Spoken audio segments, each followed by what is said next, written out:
Welcome back, guys, to another episode. Today is leg day. As you can see, I'm warming up. I'm in the classroom right now just doing some simple stretches. I like to stretch out my back. I also do foam rolling a little bit and some hip flexor exercises. I just like to get everything a little bit warm before I lift. I also use some knee sleeves and squat shoes. I don't know about you guys, but for me especially, if I haven't squatted for a couple days, if not in this case weeks, I don't know, my whole pattern of how I squat, I completely lose my form. Right here, I'm just trying to get in the groove of things, not going too heavy. I think I worked up to 185, and I usually try to do a 5x5 at my working weight.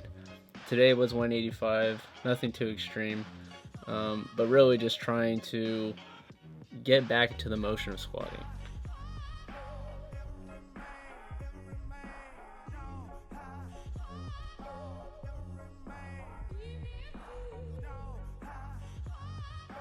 Right here, I then did move to deadlifts, and instead of just conventional deadlifts or sumo, I decided to do some Romanian deadlifts or straight leg deadlifts. Really the key here is just to have a slight bend in the knee, try to keep the legs as straight as possible throughout the lift, and that's really going to target my hamstrings and my glutes, which people seem to forget about your backside where it comes to just how you look from the back. So doing a lift like this really puts a lot of weight onto the hamstrings and glutes, which anyone could use a little more of. I also only worked up to 185, once again relatively light. For my last set though, I did go back to 135 and just repped out I think 12 reps.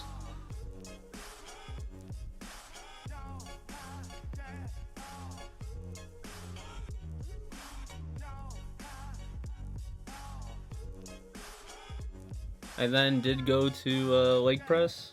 Right here, once again, I don't lift that heavy weight, guys. I really try to stick to a weight that I feel is challenging, but to be honest, I like to be in the higher rep range, so either 10 to 15 reps per exercise, unless like the big lifts like squat, deadlift, stuff like that. So I think I only worked up to 3 plates here, and I'm really just trying to squeeze my quads. I was only able to feel it a lot in my hamstrings, but lately I've found a way to really get some quad activation. I then like to move on to some accessory movements, in this case the hamstring curl. I do believe it is an excellent exercise and really emphasizes some hamstring development, and you can get a lot of work out of this machine. I would normally do some walking lunges or something like that after, maybe some leg extensions. To be honest, I was here later than usual, and I just wanted to get through my workout as fast as possible, so this was the last accessory movement that I did besides doing calves. So I have relatively extremely skinny legs. I'm not sure why, it's just how I am, but I've really been trying to build up my calves. From everything I've gathered, it's a lot of the decentric movement. As you can see, I'm not going that heavy, but I am repping it out. So I'm doing up to 15 reps for 5 or 6 sets. I'm pretty much on the machine for a good 15 minutes.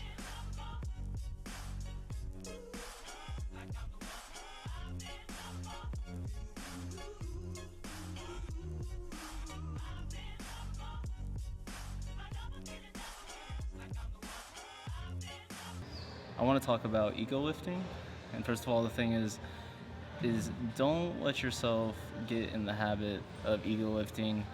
And what ego lifting is lifting weight that you know damn right that you shouldn't be, just because your ego gets in the way. So what I'm saying is, if you can only squat 135, there's nothing wrong with squatting 135. As long as you're putting in the work, getting the reps in, using good form, you're gonna grow, and eventually you're gonna do more than 135. But don't throw on 2 plates and just do some knee bends and think like you're big and bad, walk around the gym because you put on 2 plates, and your legs are like, you're just destroying your knees. You know what I mean? You're destroying your joints or your ligaments, whatever, slowly, but it's eventually it's a good possibility that you can injure yourself. You're gonna be out of the gym for a while, and then you're just gonna deteriorate at home because you're fucking doing nothing, you know what I'm saying? So what I want you guys to take home is, if you can only lift a certain amount of weight, don't be discouraged. Just go in there, no one gives a damn about what you're doing. As long as you're growing and you feel it, that's good enough for you. And it should be, because, you know, why else do people go to the gym? To improve themselves. So don't go to the gym and freaking destroy your body, or, you know, long-term problems and whatnot. So I'm just gonna finish foam rolling. I'm gonna head home. That's it for today's videos, guys. Thanks for watching. See you tomorrow. Peace.